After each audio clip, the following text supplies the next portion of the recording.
Welcome to our third video in our weight cut series. This video, if you've been following along, is our last video. This is the week of weigh-ins. We're going to talk about what to do if you're heavy. We're going to talk about the water cut, and we're going to talk about recovering after weigh-ins before your fight.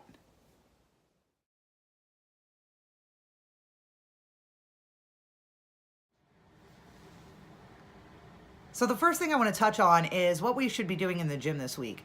This should be your active recovery week. So we're not going to do anything hard. We're going to go all light. We want to let our body catch up and rebuild after the weeks of hard training we've been putting in preparing for this fight. So this week, we're going to take it easy. We're going to do technique drills. Technique drills are great because, you're not using a whole lot of muscle to do them. They keep you moving and they keep you burning calories and they keep you in the fight mind frame. So I love technique drills, mobility circuits, put a bunch of mobility exercises together and just kind of rolling around on the floor and staying loose. Also burn some calories. As far as sparring goes, if you guys are going to spar and roll, go light and be nice to your homies that have fights. So we don't want anybody accidentally injured and have to cancel their fight. So take it light if you're going to spar. Make sure you're getting enough sleep. Super, super important to recharge that battery too. So we're going to sleep. We're going to take it easy in the gym this week.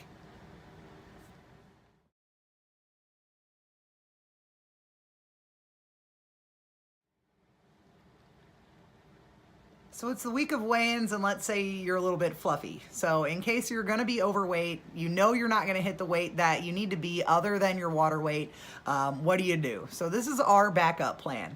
Keep in mind, this is a backup plan. This is not supportive diet for athletic performance.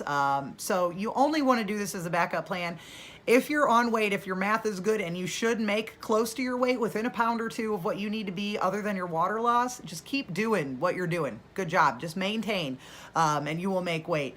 If you know you're not going to hit that number and you need an extra push, that's what this is for. So, and then we also do it on our recovery week. A, it's the last week. We have a better idea of if we're going to make weight or not. And B, you're on recovery week, so you're not going to need as much support through your diet. So the backup plan is chicken or white fish at every single meal and a dark green vegetable at every single meal. So that is what you're going to eat, and you're going to eat it consistently. You have to be consistent. You can't sneak stuff in or it's going to throw everything off. So chicken or white fish every meal, dark green vegetable every meal.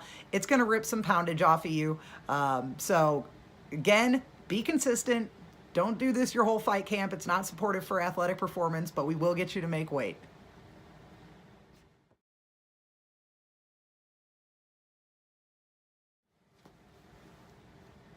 We've talked about our training, we've talked about our food, now we're going to talk about our water cut. First thing I want you to keep in mind is don't cut water early. So if you get in the sauna, a few days before your weight cut, what's going to happen is you're going to dehydrate and your body's going to start to retain that water. You've heard me say it a bunch of times. So now you're going to be heavier than you would have, and also we've lost our shock value. That's why we've been training the way we have. That's why we've been training our body to do is stay hydrated and keep dumping water. We want to wait until the day of weigh-ins to shock our body to get rid of it all. If we start that process ahead of time, it's going to make it harder, and it's also going to make it harder for you to recover before your fight. So no cutting water ahead of time.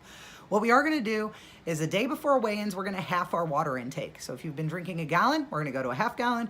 If you've been drinking more than that, cut it in half. This will get you to lose a couple pounds overnight because we are not taking in as much as we're still getting rid of because we've stayed hydrated and consistent. So you'll lose a couple pounds overnight, and that's less time you have to sit in the sauna. The next day, we're not going to eat or drink anything, and we're going to get in the sauna. Usually there's a 5 to 7 pound loss in an hour, which is super quickly, and it's exciting, and you don't have to be in there that long. Most of you won't lose more than 10 pounds if you have calculated your 5% body weight in water loss. The reason this is so important, okay, to factor this in ahead of time is once you cross that 5% line, your body doesn't want to get rid of it. That is when your kidneys start getting taxed. That's when you start needing IV fluids, and that's when you start getting into hospital danger zone. Your body doesn't want to go there. So if you are in the sauna and it's coming off quick, but you're trying to lose more than 5%, once you cross that line, it's going to stop coming off. It's going to be miserable trying to fight that last little bit of weight off. So factor that 5% in, super important. It'll come off quickly, and you will have a great water cut.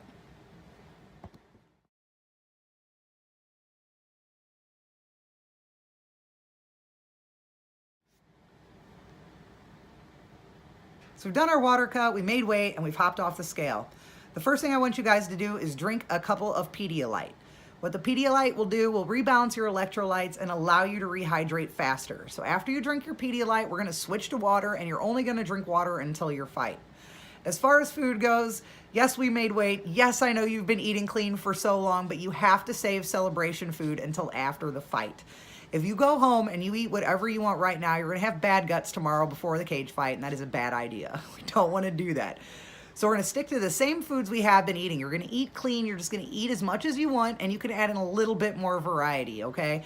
But stay away from fried food, greasy food, sugary food, or processed food. These are the things that are really gonna get your belly. Also make sure you're not eating a whole lot at one time. I was on the phone yesterday with one of my cage fighters, and we were talking about his last weight cut. He made weight perfectly, gained 20 pounds overnight eating good food, won his fight in the first round, but he said he felt heavy in the cage.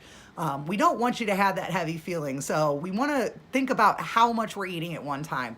He came up with a cool idea of how to explain this. So if you have a blender and you add a little bit of food consistently to the blender, it's going to blend smoothly. If you add a whole bunch of food at one time, it's going to make it harder for that blender to do its job. So think about your stomach kind of like a blender. Eat consistently throughout the night, and then the next day when you're awake, but eat smaller meals. Give your stomach a little bit of time to readjust to eating food again, and you will feel great for your fight. So keep everything clean, stay hydrated until after your fight.